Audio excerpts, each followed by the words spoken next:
The Boscombe Valley Mystery, from the Adventures of Sherlock Holmes by Sir Arthur Conan Doyle.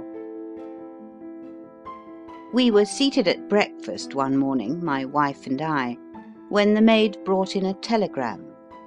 It was from Sherlock Holmes, and ran in this way: "Have you a couple of days to spare? Have just been wired for from the west of England in connection with Boscombe Valley tragedy. Shall be glad if you will come with me. Air and scenery perfect. Leave Paddington by the 11:15. "What do you say, dear?" said my wife, looking across at me. "Will you go?" "I really don't know what to say. I have a fairly long list at present." "Oh, Anstruther would do your work for you. You have been looking a little pale lately. I think that the change would do you good. And you are always so interested in Mr. Sherlock Holmes' cases." "I should be ungrateful if I were not, seeing what I gained through one of them," I answered. "But if I am to go, I must pack at once, for I have only half an hour." My experience of camp life in Afghanistan had at least had the effect of making me a prompt and ready traveller. My wants were few and simple, so that in less than the time stated I was in a cab with my valise, rattling away to Paddington Station. Sherlock Holmes was pacing up and down the platform, his tall, gaunt figure made even gaunter and taller by his long grey travelling cloak and close-fitting cloth cap. "It is really very good of you to come, Watson," said he. "It makes a considerable difference to me, having someone with me on whom I can thoroughly rely. Local aid is always either worthless or else biased. If you will keep the two corner seats, I shall get the tickets." We had the carriage to ourselves, save for an immense litter of papers which Holmes had brought with him. Among these he rummaged and read, with intervals of note-taking and of meditation, until we were past Reading. Then he suddenly rolled them all into a gigantic ball and tossed them up onto the rack. "Have you heard anything of the case?"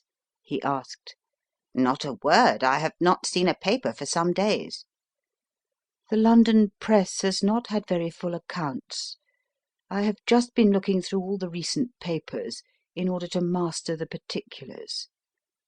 It seems, from what I gather, to be one of those simple cases which are so extremely difficult." "That sounds a little paradoxical."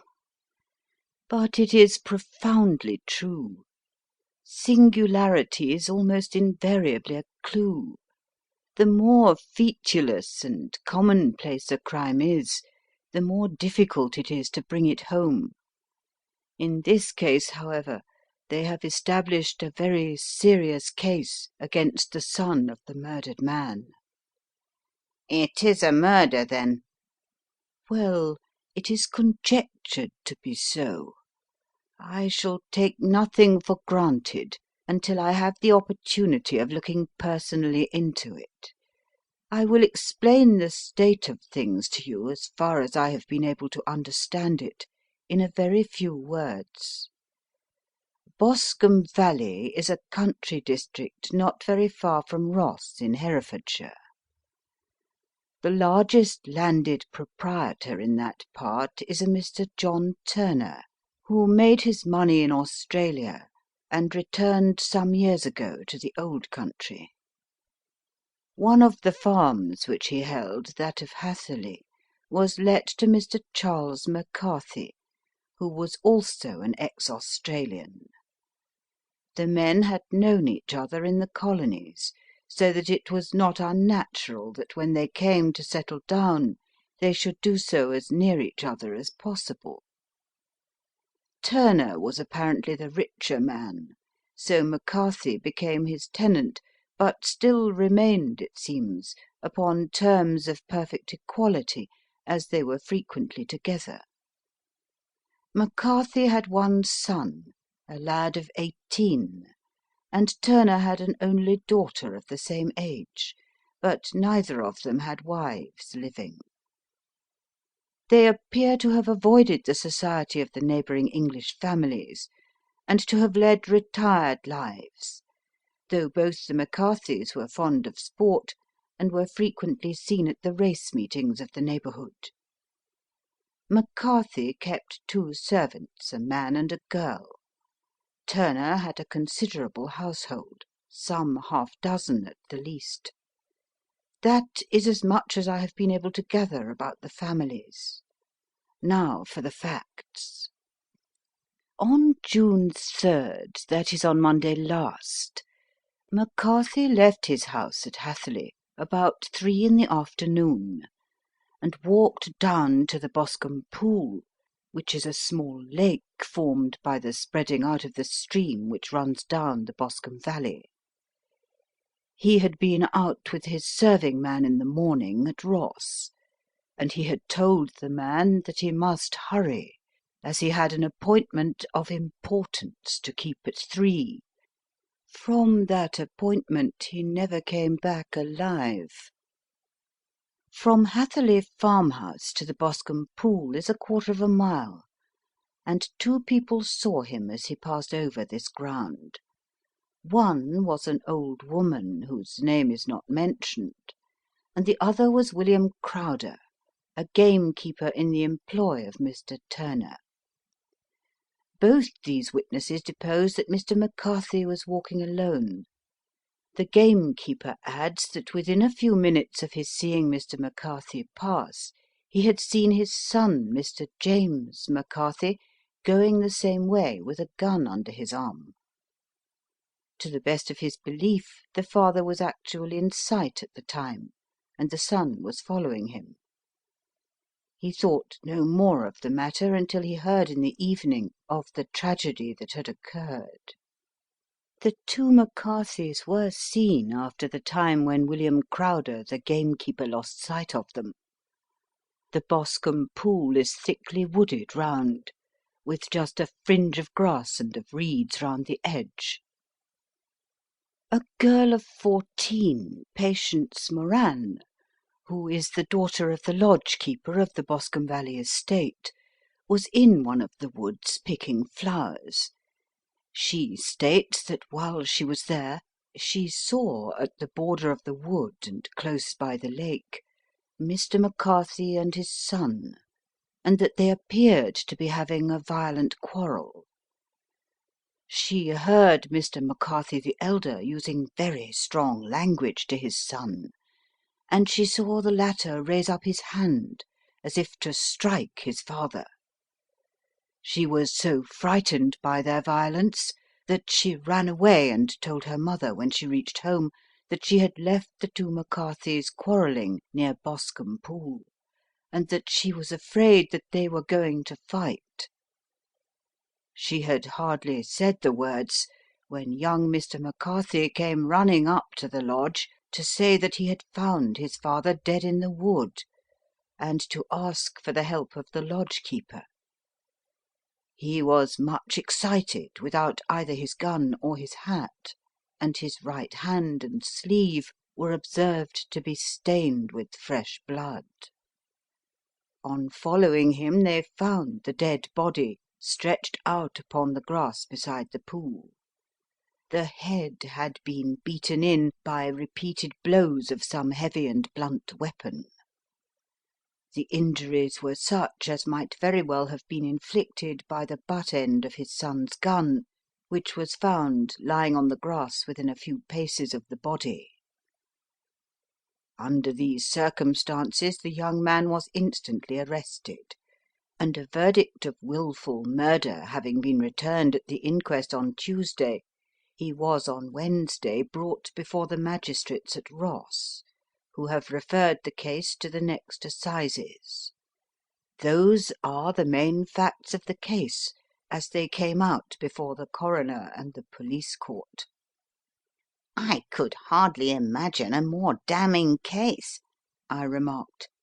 If ever circumstantial evidence pointed to a criminal, it does so here.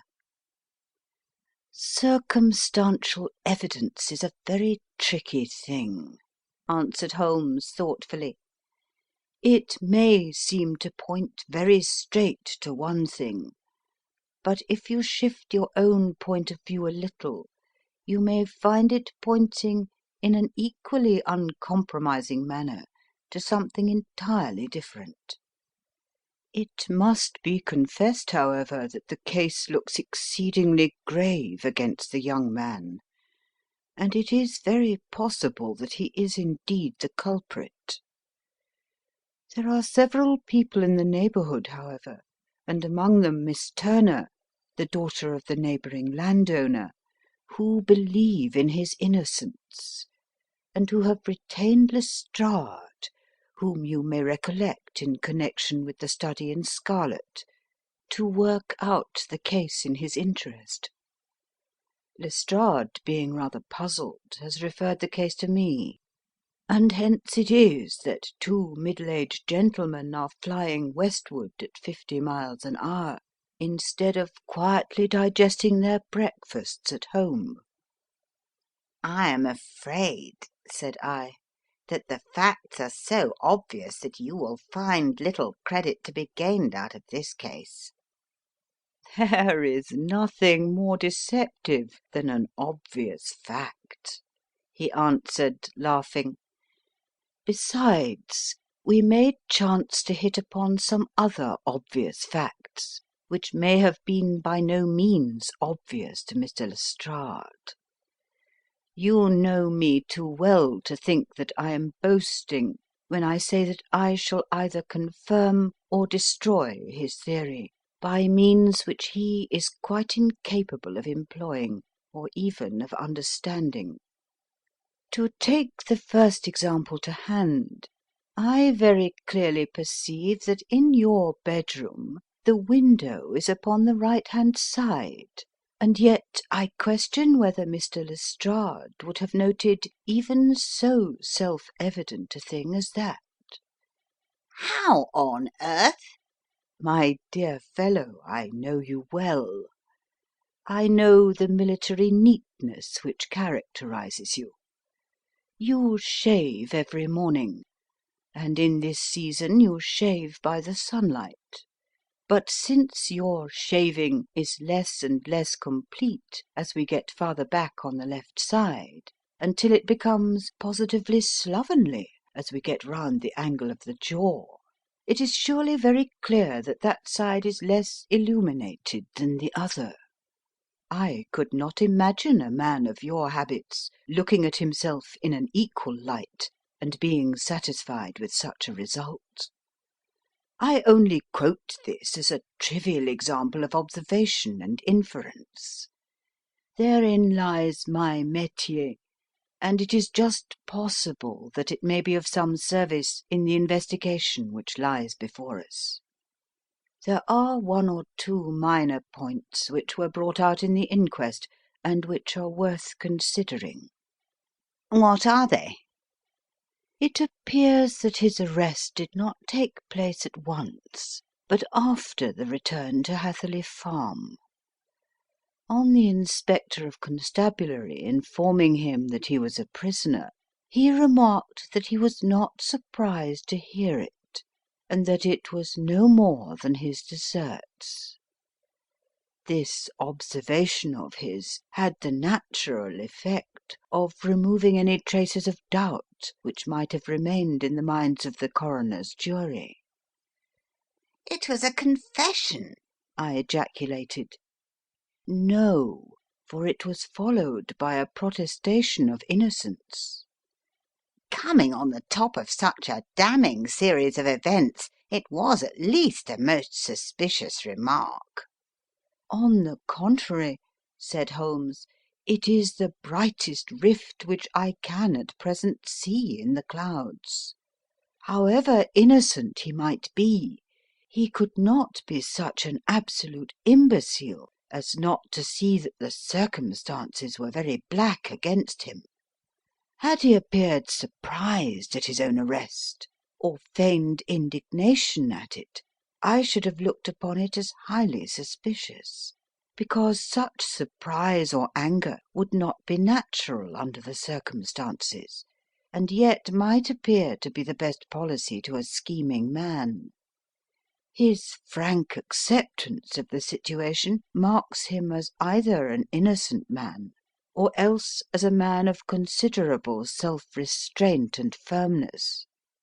As to his remark about his deserts, it was also not unnatural, if you consider that he stood beside the dead body of his father, and that there is no doubt that he had that very day so far forgotten his filial duty as to bandy words with him, and even, according to the little girl, whose evidence is so important, to raise his hand as if to strike him. The self-reproach and contrition which are displayed in his remark appear to me to be the signs of a healthy mind rather than of a guilty one. I shook my head. "Many men have been hanged on far slighter evidence," I remarked. "So they have, and many men have been wrongfully hanged." "What is the young man's own account of the matter?" "It is, I am afraid, not very encouraging to his supporters, though there are one or two points in it which are suggestive. You will find it here, and may read it for yourself." He picked out from his bundle a copy of the local Herefordshire paper, and having turned down the sheet, he pointed out the paragraph in which the unfortunate young man had given his own statement of what had occurred.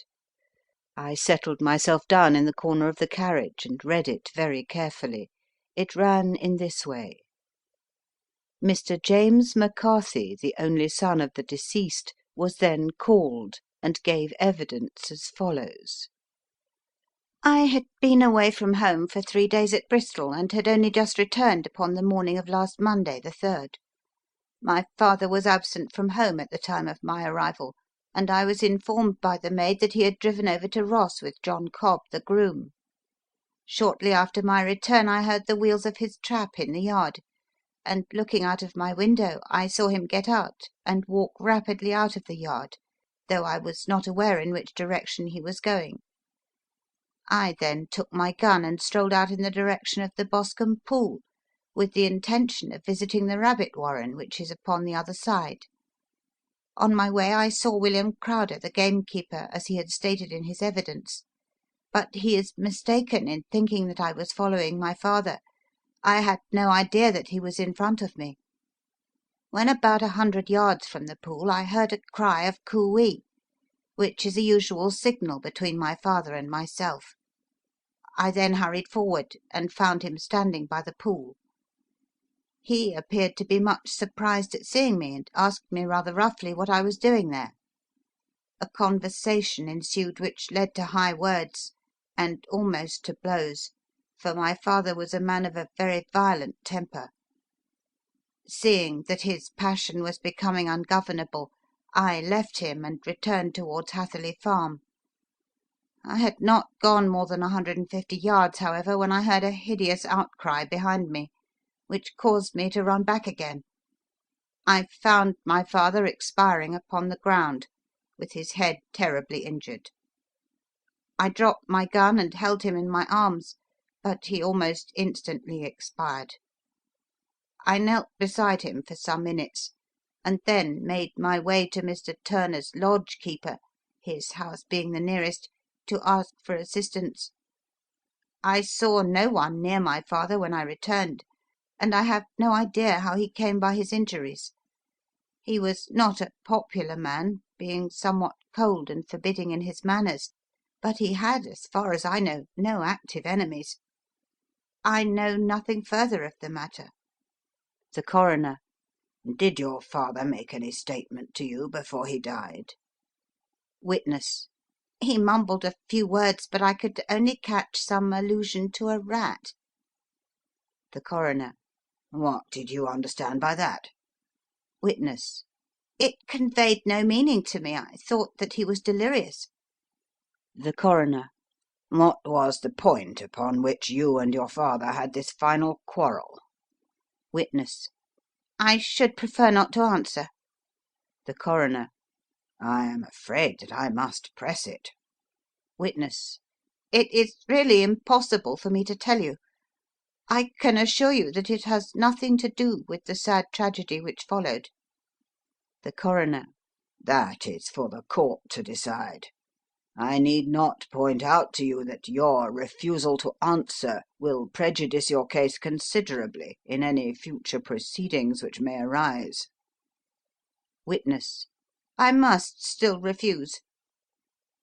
The Coroner: "I understand that the cry of coo-ee was a common signal between you and your father?" Witness: "It was." The Coroner: "How was it, then, that he uttered it before he saw you, and before he even knew that you had returned from Bristol?" Witness (with considerable confusion): "I do not know." A Juryman: Did you see nothing which aroused your suspicions when you returned on hearing the cry, and found your father fatally injured? Witness: "Nothing definite." The Coroner: "What do you mean?" Witness: I was so disturbed and excited as I rushed out into the open that I could think of nothing except my father. Yet I have a vague impression that as I ran forward, something lay upon the ground to the left of me. It seemed to me to be something grey in colour, a coat of some sort, or a plaid perhaps. When I rose from my father I looked round for it, but it was gone." "Do you mean that it disappeared before you went for help?" "Yes, it was gone." "You cannot say what it was?" "No, I had a feeling something was there." "How far from the body?" "A dozen yards or so." "And how far from the edge of the wood?" "About the same." "Then, if it was removed, it was while you were within a dozen yards of it?" "Yes, but with my back towards it." This concluded the examination of the witness. "I see," said I, as I glanced down the column, "that the coroner in his concluding remarks was rather severe upon young McCarthy. He calls attention, and with reason, to the discrepancy about his father having signalled to him before seeing him, also to his refusal to give details of his conversation with his father, and his singular account of his father's dying words. They are all, as he remarks, very much against the son." Holmes laughed softly to himself, and stretched himself out upon the cushioned seat. "Both you and the coroner have been at some pains," said he, "to single out the very strongest points in the young man's favour. Don't you see that you alternately give him credit for having too much imagination and too little? Too little if he could not invent a cause of quarrel which would give him the sympathy of the jury; too much if he evolved from his own inner consciousness anything so outre as a dying reference to a rat, and the incident of the vanishing cloth. No, sir, I shall approach this case from the point of view that what this young man says is true, and we shall see whither that hypothesis will lead us. And now here is my pocket Petrarch, and not another word shall I say of this case until we are on the scene of action. We lunch at Swindon, and I see that we shall be there in 20 minutes." It was nearly 4 o'clock when we at last, after passing through the beautiful Stroud Valley and over the broad gleaming Severn, found ourselves at the pretty little country town of Ross. A lean, ferret-like man, furtive and sly-looking, was waiting for us upon the platform. In spite of the light brown dustcoat and leather leggings which he wore in deference to his rustic surroundings, I had no difficulty in recognising Lestrade of Scotland Yard.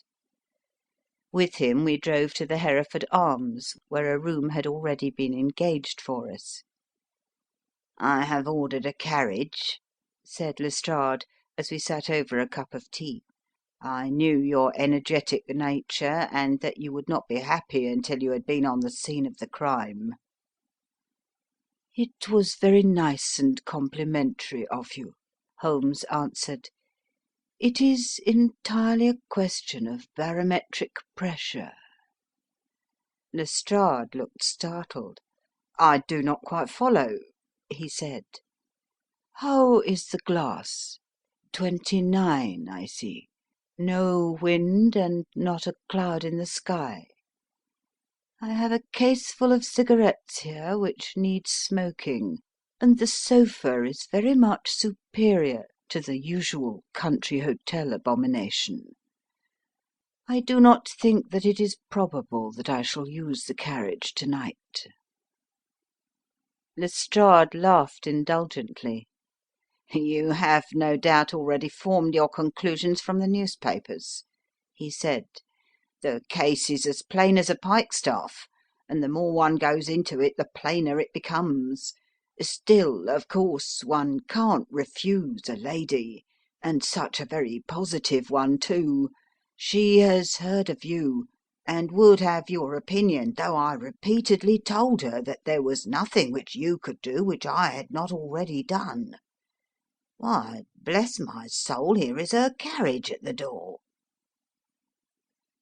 He had hardly spoken before there rushed into the room one of the most lovely young women that I have ever seen in my life. Her violet eyes shining, her lips parted, a pink flush upon her cheeks, all thought of her natural reserve lost in her overpowering excitement and concern. "Oh, Mr. Sherlock Holmes!" she cried, glancing from one to the other of us, and finally, with a woman's quick intuition, fastening upon my companion. "I am so glad that you have come. I have driven down to tell you so. I know that James didn't do it. I know it. And I want you to start upon your work knowing it too. Never let yourself doubt upon that point. We have known each other since we were little children, and I know his faults as no one else does, but he is too tender-hearted to hurt a fly. Such a charge is absurd to anyone who really knows him." "I hope we may clear him, Miss Turner," said Sherlock Holmes. "You may rely upon my doing all that I can." "But you have read the evidence. You have formed some conclusion. Do you not see some loophole, some flaw? Do you not yourself think that he is innocent?" "I think that it is very probable." "There now!" she cried, throwing back her head and looking defiantly at Lestrade. "You hear? He gives me hopes." Lestrade shrugged his shoulders. "I'm afraid that my colleague has been a little quick in forming his conclusions," he said. "But he is right. Oh, I know that he is right. James never did it. And about his quarrel with his father, I am sure that the reason why he would not speak about it to the coroner was because I was concerned in it." "In what way?" asked Holmes. "It is no time for me to hide anything. James and his father had many disagreements about me. Mr. McCarthy was very anxious that there should be a marriage between us. James and I have always loved each other as brother and sister. But of course he is young and has seen very little of life yet. And, well, he naturally did not wish to do anything like that yet. So there were quarrels, and this, I am sure, was one of them." "And your father?" asked Holmes. "Was he in favour of such a union?" "No, he was averse to it also. No one but Mr. McCarthy was in favour of it." A quick blush passed over her fresh young face as Holmes shot one of his keen, questioning glances at her. "Thank you for this information," said he. May I see your father if I call tomorrow?" "I am afraid the doctor won't allow it." "The doctor?" "Yes. Have you not heard?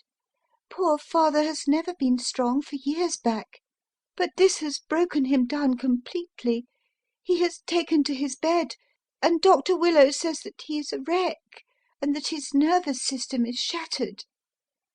Mr. McCarthy was the only man alive who had known Dad in the old days in Victoria." "Ah, in Victoria. That is important." "Yes, at the mines." "Quite so. At the gold mines, where, as I understand, Mr. Turner made his money." "Yes, certainly." "Thank you, Miss Turner. You have been of material assistance to me." "You will tell me if you have any news tomorrow? No doubt you will go to the prison to see James. Oh, if you do, Mr. Holmes, do tell him that I know him to be innocent." "I will, Miss Turner." "I must go home now, for Dad is very ill, and he misses me so if I leave him. Good bye, and God help you in your undertaking." She hurried from the room as impulsively as she had entered, and we heard the wheels of her carriage rattle off down the street. "I am ashamed of you, Holmes," said Lestrade with dignity after a few minutes' silence. "Why should you raise up hopes which you are bound to disappoint? I am not over tender of heart, but I call it cruel." "I think that I see my way to clearing James McCarthy," said Holmes. "Have you an order to see him in prison?" "Yes, but only for you and me." "Then I shall reconsider my resolution about going out. We have still time to take a train to Hereford and see him to night?" "Ample." "Then let us do so. Watson, I fear that you will find it very slow, but I shall only be away a couple of hours." I walked down to the station with them, and then wandered through the streets of the little town, finally returning to the hotel, where I lay upon the sofa and tried to interest myself in a yellow backed novel. The puny plot of the story was so thin, however, when compared to the deep mystery through which we were groping, and I found my attention wander so continually from the action to the fact, that I at last flung it across the room and gave myself up entirely to a consideration of the events of the day. Supposing that this unhappy young man's story were absolutely true, then what hellish thing, what absolutely unforeseen and extraordinary calamity could have occurred between the time when he parted from his father and the moment when, drawn back by his screams, he rushed into the glade? It was something terrible and deadly. What could it be? Might not the nature of the injuries reveal something to my medical instincts? I rang the bell and called for the weekly county paper, which contained a verbatim account of the inquest. In the surgeon's deposition it was stated that the posterior third of the left parietal bone and the left half of the occipital bone had been shattered by a heavy blow from a blunt weapon. I marked the spot upon my own head. Clearly such a blow must have been struck from behind. That was to some extent in favour of the accused, as when seen quarrelling he was face to face with his father. Still, it did not go for very much, for the older man might have turned his back before the blow fell. Still, it might be worth while to call Holmes' attention to it. Then there was the peculiar dying reference to a rat. What could that mean? It could not be delirium. A man dying from a sudden blow does not commonly become delirious.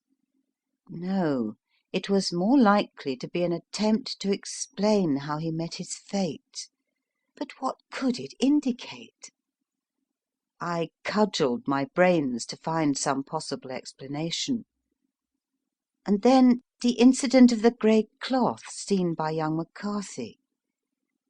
If that were true, the murderer must have dropped some part of his dress, presumably his overcoat, in his flight, and must have had the hardihood to return and to carry it away at the instant when the son was kneeling with his back turned not a dozen paces off. What a tissue of mysteries and improbabilities the whole thing was! I did not wonder at Lestrade's opinion, and yet I had so much faith in Sherlock Holmes' insight that I could not lose hope as long as every fresh fact seemed to strengthen his conviction of young McCarthy's innocence. It was late before Sherlock Holmes returned. He came back alone, for Lestrade was staying in lodgings in the town. "The glass still keeps very high," he remarked as he sat down. "It is of importance that it should not rain before we are able to go over the ground. On the other hand, a man should be at his very best and keenest for such nice work as that, and I did not wish to do it when fagged by a long journey. I have seen young McCarthy." "And what did you learn from him?" "Nothing." "Could he throw no light?" "None at all. I was inclined to think at one time that he knew who had done it, and was screening him or her, but I am convinced now that he is as puzzled as everyone else. He is not a very quick-witted youth, though comely to look at, and I should think sound at heart." "I cannot admire his taste," I remarked, "if it is indeed a fact that he was averse to a marriage with so charming a young lady as this Miss Turner." "Ah, thereby hangs a rather painful tale. This fellow is madly, insanely in love with her, but some 2 years ago, when he was only a lad, and before he really knew her, for she had been away 5 years at a boarding school, what does the idiot do but get into the clutches of a barmaid in Bristol, and marry her at a registry office. No one knows a word of the matter, but you can imagine how maddening it must be to him to be upbraided for not doing what he would give his very eyes to do, but what he knows to be absolutely impossible. It was sheer frenzy of this sort which made him throw his hands up into the air when his father, at their last interview, was goading him on to propose to Miss Turner. On the other hand, he had no means of supporting himself, and his father, who was by all accounts a very hard man, would have thrown him over utterly had he known the truth. It was with his barmaid wife that he had spent the last 3 days in Bristol, and his father did not know where he was.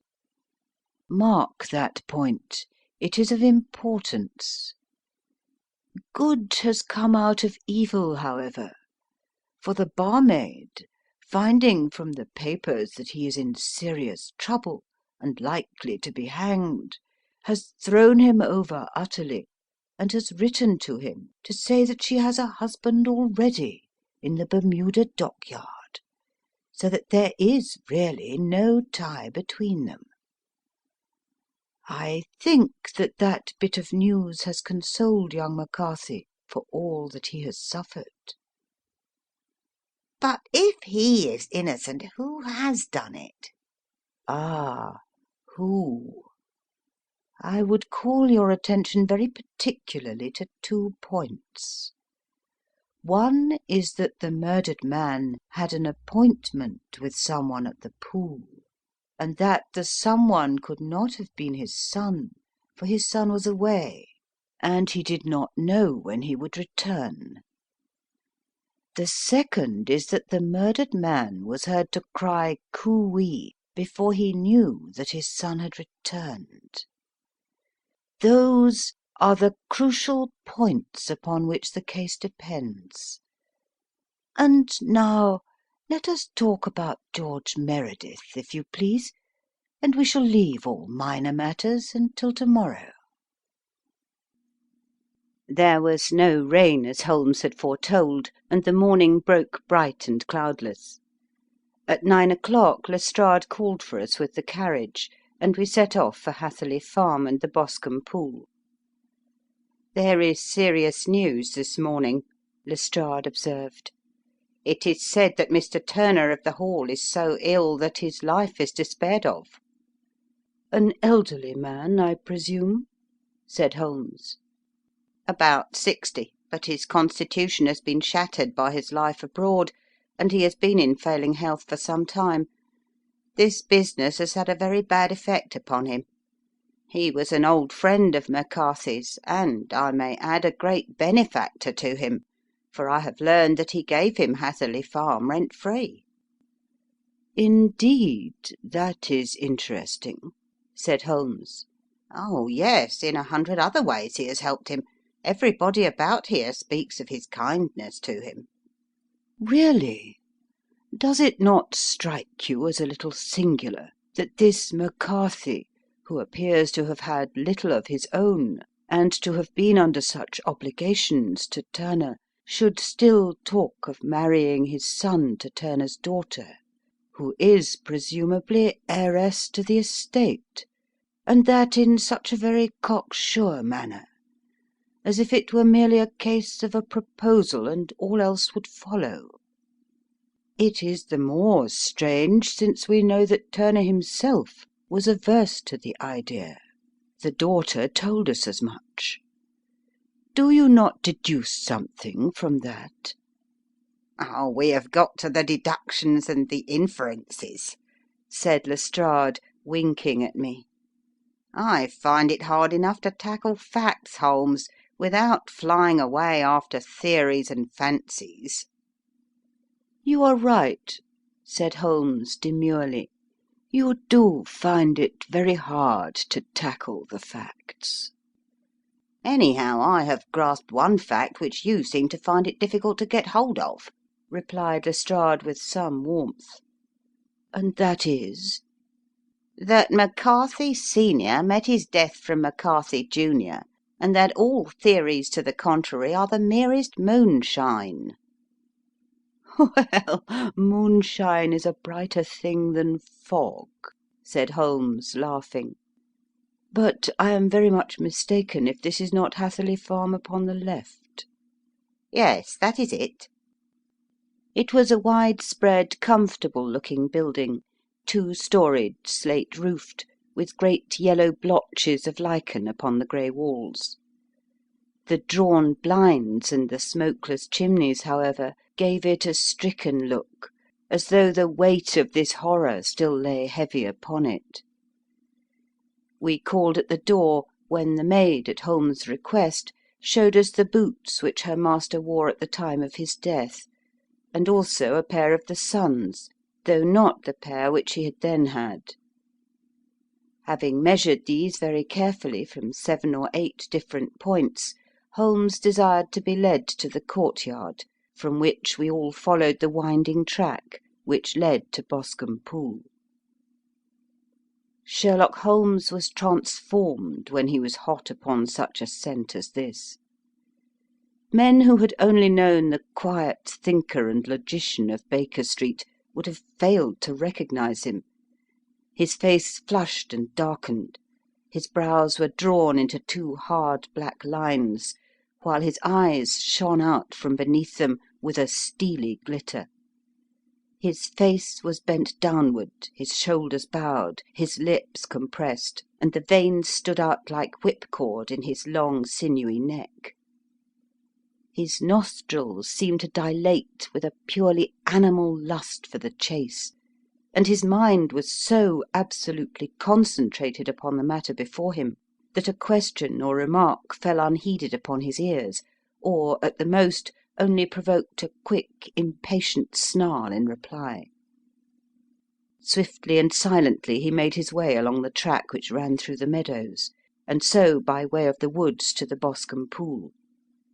It was damp, marshy ground, as is all that district, and there were marks of many feet, both upon the path and amid the short grass which bounded it on either side. Sometimes Holmes would hurry on, sometimes stop dead, and once he made quite a little detour into the meadow. Lestrade and I walked behind him, the detective indifferent and contemptuous, while I watched my friend with the interest which sprang from the conviction that every one of his actions was directed towards a definite end. The Boscombe pool, which is a little reed-girt sheet of water some 50 yards across, is situated at the boundary between the Hatherley farm and the private park of the wealthy Mr. Turner.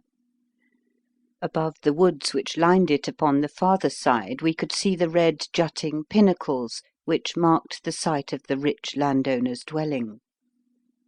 On the Hatherley side of the pool the woods grew very thick, and there was a narrow belt of sodden grass, 20 paces across, between the edge of the trees and the reeds which lined the lake. Lestrade showed us the exact spot at which the body had been found, and indeed so moist was the ground that I could plainly see the traces which had been left by the fall of the stricken man. To Holmes, as I could see by his eager face and peering eyes, very many other things were to be read upon the trampled grass. He ran round like a dog who was picking up a scent, and then turned upon my companion. "What did you go into the pool for?" he asked. "I fished about with a rake. I thought there might be some weapon or other trace. But how on earth—" "Oh, tut, tut, I have no time. That left foot of yours with its inward twist is all over the place. A mole could trace it, and there it vanishes among the reeds. Oh, how simple it would all have been had I been here before they came like a herd of buffalo and wallowed all over it. Here is where the party with the lodge-keeper came, and they have covered all tracks for 6 or 8 feet round the body. But here are 3 separate tracks of the same feet." He drew out a lens and lay down upon his waterproof to have a better view, talking all the time rather to himself than to us. "These are young McCarthy's feet. Twice he was walking and once he ran swiftly, so that the soles are deeply marked and the heels hardly visible. That bears out his story. He ran when he saw his father on the ground. Then here are the father's feet as he paced up and down. What is this, then? It is the butt end of the gun as the son stood listening. And this? Ha, ha! What have we here? Tiptoes! Tiptoes! Square, too, quite unusual boots. They come, they go, they come again. Of course, that was for the cloak. Now where did they come from?" He ran up and down, sometimes losing, sometimes finding the track, until we were well within the edge of the wood and under the shadow of a great beech, the largest tree in the neighbourhood. Holmes traced his way to the farther side of this, and lay down once more upon his face with a little cry of satisfaction. For a long time he remained there, turning over the leaves and dried sticks, gathering up what seemed to me to be dust into an envelope, and examining with his lens not only the ground, but even the bark of the tree as far as he could reach. A jagged stone was lying among the moss, and this also he carefully examined and retained. Then he followed a pathway through the wood until he came to the high road, where all traces were lost. "It has been a case of considerable interest," he remarked, returning to his natural manner. "I fancy that this grey house on the right must be the lodge. I think that I will go in and have a word with Moran, and perhaps write a little note. Having done that, we may drive back to our luncheon. You may walk to the cab, and I shall be with you presently." It was about 10 minutes before we regained our cab and drove back into Ross, Holmes still carrying with him the stone which he had picked up in the wood. "This may interest you, Lestrade," he remarked, holding it out. "The murder was done with it." I see no marks. "There are none."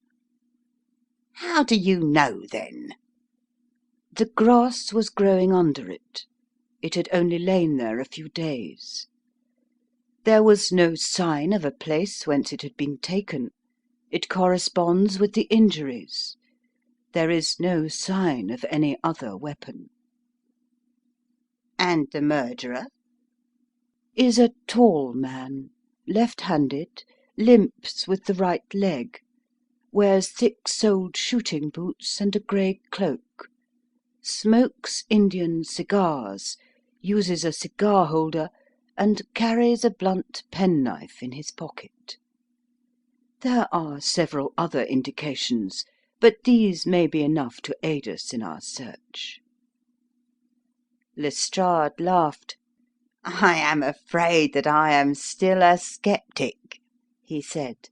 Theories are all very well, but we have to deal with a hard-headed British jury. "Nous verrons," answered Holmes calmly. "You work your own method, and I shall work mine. I shall be busy this afternoon, and shall probably return to London by the evening train." And leave your case unfinished? "No, finished." But the mystery? "It is solved." Who was the criminal, then? "The gentleman I describe." But who is he? "Surely it would not be difficult to find out. This is not such a populous neighbourhood." Lestrade shrugged his shoulders. I am a practical man, he said, and I really cannot undertake to go about the country looking for a left-handed gentleman with a gammy leg. I should become the laughing-stock of Scotland Yard. "All right," said Holmes quietly. "I have given you the chance. Here are your lodgings. Good-bye. I shall drop you a line before I leave." Having left Lestrade at his rooms, we drove to our hotel, where we found lunch upon the table. Holmes was silent and buried in thought, with a pained expression upon his face, as one who finds himself in a perplexing position. "Look here, Watson," he said, when the cloth was cleared. "Just sit down in this chair, and let me preach to you for a little. I don't know quite what to do, and I should value your advice. Light a cigar, and let me expound." Pray do so. "Well now, in considering this case, there are 2 points about young McCarthy's narrative which struck us both instantly, although they impressed me in his favour and you against him. One was the fact that his father should, according to his account, cry cooee before seeing him. The other was his singular dying reference to a rat. He mumbled several words, you understand, but that was all that caught the son's ear. Now, from this double point our research must commence, and we will begin it by presuming that what the lad says is absolutely true." What of this cooee, then? Well, obviously it could not have been meant for the son. The son, as far as he knew, was in Bristol. It was mere chance that he was within earshot. The cooee was meant to attract the attention of whoever it was that he had the appointment with. But cooee is a distinctly Australian cry, and one which is used between Australians. There is a strong presumption that the person whom McCarthy expected to meet him at Boscombe Pool was someone who had been in Australia." What of the rat, then? Sherlock Holmes took a folded paper from his pocket and flattened it out on the table. "This is a map of the colony of Victoria," he said. "I wired to Bristol for it last night." He put his hand over part of the map. "What do you read?" A rat, I read. "And now?" He raised his hand. Ballarat. "Quite so. That was the word the man uttered, and of which his son only caught the last two syllables. He was trying to utter the name of his murderer, so and so of Ballarat." It is wonderful, I exclaimed. "It is obvious. And now, you see, I had narrowed the field down considerably. The possession of a grey garment was a third point, which, granting the son's statement to be correct, was a certainty. We have come now out of mere vagueness to the definite conception of an Australian from Ballarat with a grey cloak." Certainly. "And one who was at home in the district, for the pool can only be approached by the farm or by the estate, where strangers could hardly wander." Quite so. "Then comes our expedition of to-day. By an examination of the ground, I gained the trifling details which I gave to that imbecile Lestrade as to the personality of the criminal." But how did you gain them? "You know my method. It is founded upon the observation of trifles." His height I know that you might roughly judge from the length of his stride. His boots, too, might be told from their traces. "Yes, they were peculiar boots." But his lameness? "The impression of his right foot was always less distinct than his left. He put less weight upon it. Why? Because he limped. He was lame." But his left-handedness?" "You were yourself struck by the nature of the injury, as recorded by the surgeon at the inquest. The blow was struck from immediately behind, and yet was upon the left side. Now, how can that be, unless it were by a left-handed man? He had stood behind that tree during the interview between the father and son. He had even smoked there. I found the ash of a cigar, which my special knowledge of tobacco ashes enables me to pronounce as an Indian cigar. I have, as you know, devoted some attention to this, and written a little monograph on the ashes of 140 different varieties of pipe, cigar, and cigarette tobacco.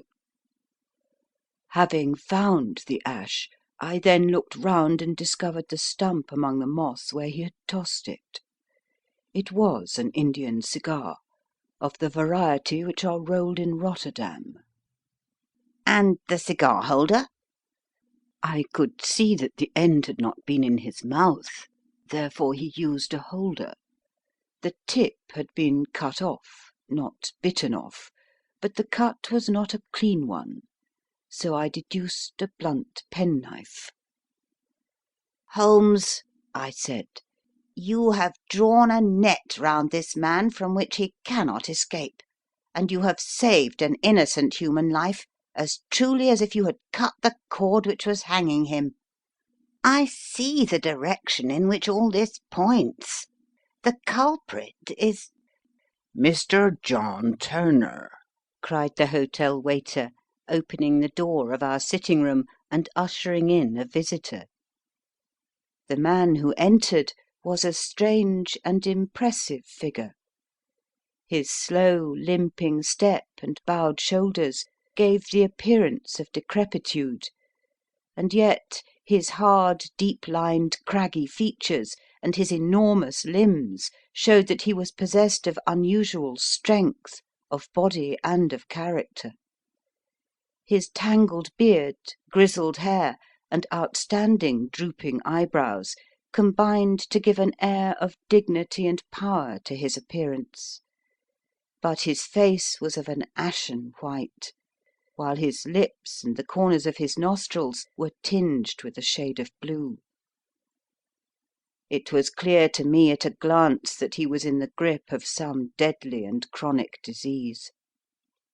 "Pray sit down on the sofa," said Holmes gently. "You had my note." Yes, the lodge-keeper brought it up. You said that you wished to see me here to avoid scandal. "I thought people would talk if I went to the hall." And why did you wish to see me?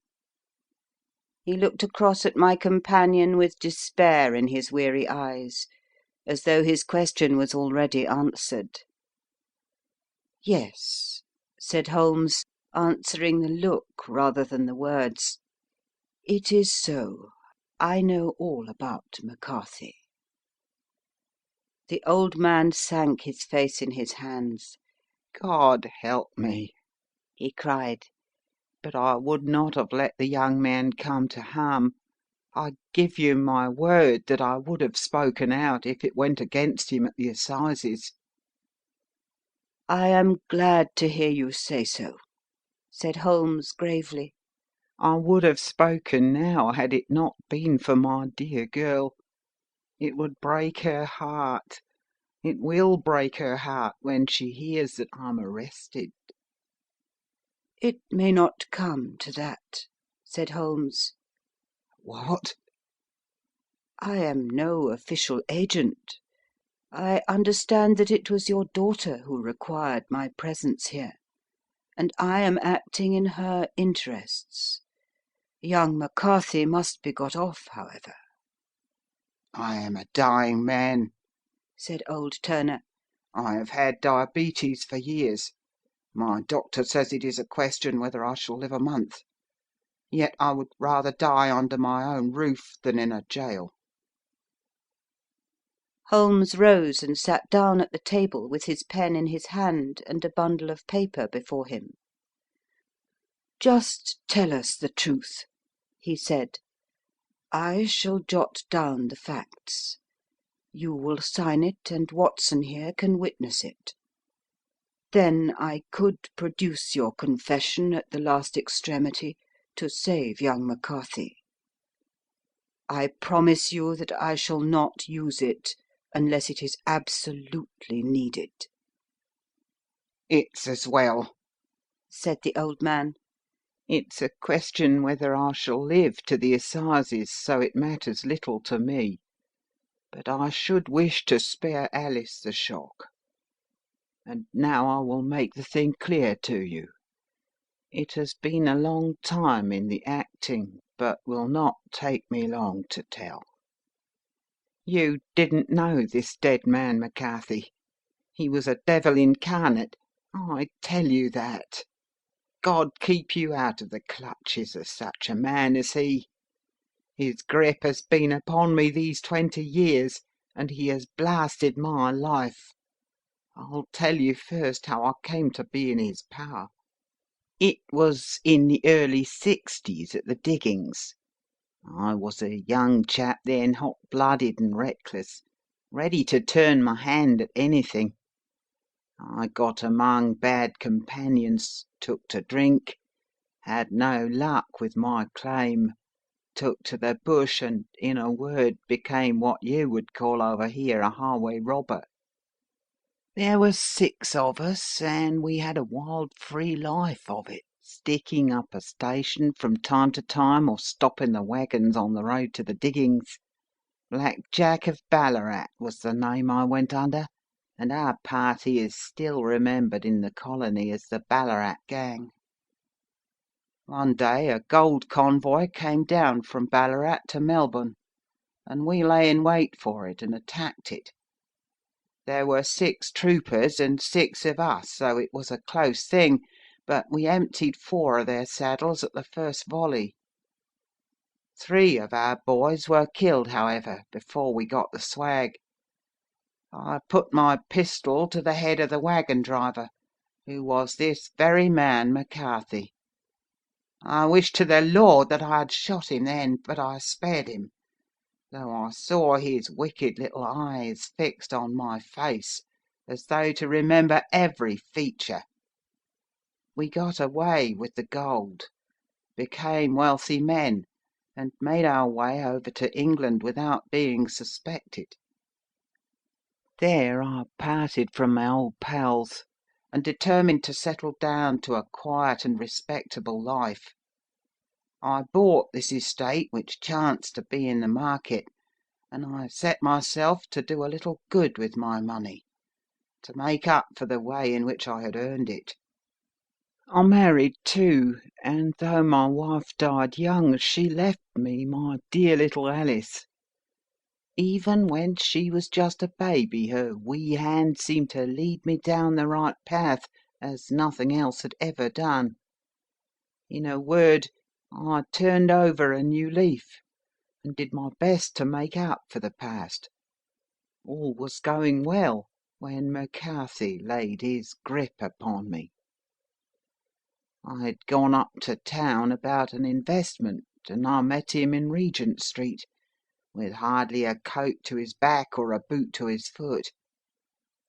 "Here we are, Jack," says he, touching me on the arm. "We'll be as good as a family to you.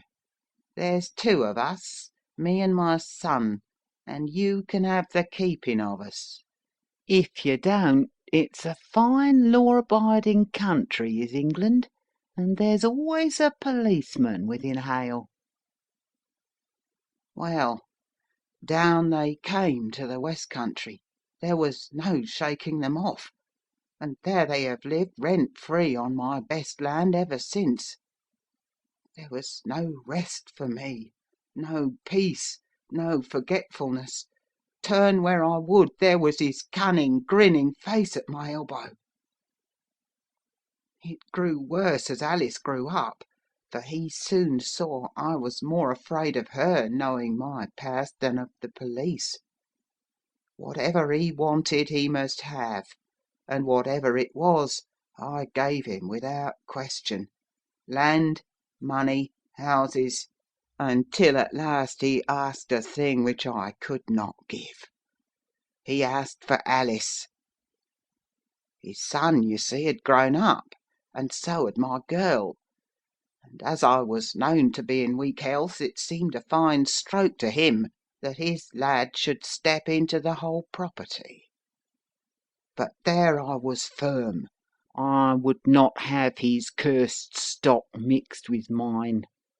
Not that I had any dislike to the lad, but his blood was in him, and that was enough. I stood firm. McCarthy threatened. I braved him to do his worst. We were to meet at the pool midway between our houses to talk it over. When I went down there I found him talking with his son, so I smoked a cigar and waited behind a tree until he should be alone. But as I listened to his talk, all that was black and bitter in me seemed to come uppermost. He was urging his son to marry my daughter with as little regard for what she might think as if she were a slut from off the streets. It drove me mad to think that I and all that I held most dear should be in the power of such a man as this.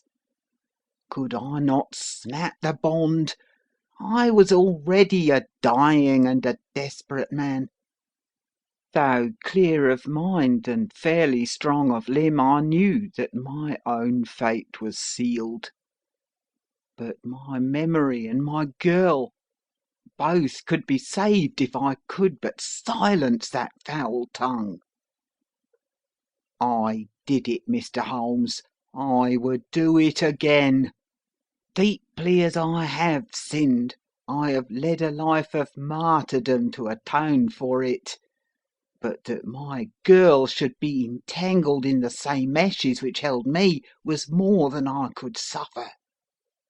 I struck him down with no more compunction than if he had been some foul and venomous beast. His cry brought back his son, but I had gained the cover of the wood, though I was forced to go back to fetch the cloak which I had dropped in my flight. That is the true story, gentlemen, of all that occurred. Well, it is not for me to judge you, said Holmes, as the old man signed the statement which had been drawn out. I pray that we may never be exposed to such a temptation. I pray not, sir. And what do you intend to do? In view of your health, nothing. You are yourself aware that you will soon have to answer for your deed at a higher court than the assizes. I will keep your confession, and if McCarthy is condemned, I shall be forced to use it. If not, it shall never be seen by mortal eye, and your secret, whether you be alive or dead, shall be safe with us. Farewell, then, said the old man solemnly. Your own deathbeds, when they come, will be the easier for the thought of the peace which you have given to mine. Tottering and shaking in all his giant frame, he stumbled slowly from the room. God help us, said Holmes after a long silence. Why does fate play such tricks with poor helpless worms? I never hear of such a case as this that I do not think of Baxter's words, and say, there but for the grace of God goes Sherlock Holmes.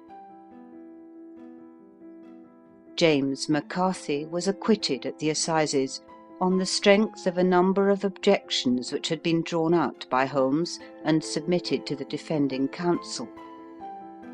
Old Turner lived for 7 months after our interview, but he is now dead, and there is every prospect that the son and daughter may come to live happily together in ignorance of the black cloud which rests upon their past.